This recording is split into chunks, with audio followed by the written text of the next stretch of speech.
Hello, I'm Max Dilley, and in the next 2 minutes, I'm going to demonstrate why natural disasters happen and how they can be prevented. This bottle of water represents a natural hazard. If I were to pour it all over these objects on the desk in front of me, think about what would happen. This computer, which is electronic, would probably be pretty badly damaged, maybe even ruined. The paper would get wet, but you could still probably read what's written on it, and you could probably write on it after it dried out. These pens would be completely unaffected and would probably still write just fine. So what does this tell us about natural disasters? First of all, clearly, we need a natural hazard. But we also need something of value to society that's exposed to the hazard.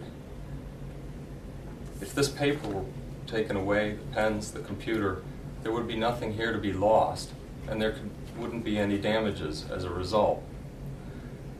Thirdly, the fact that these three objects experience these different outcomes shows that it's not just the water that causes the damages, it's the intrinsic characteristics of these objects themselves that lead to how they behave when they're exposed to the water.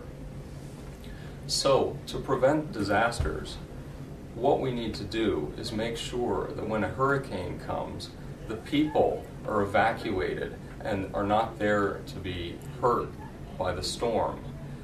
When an earthquake occurs, buildings should be built so that they're strong enough to stand up to the shaking and they don't collapse and fall down.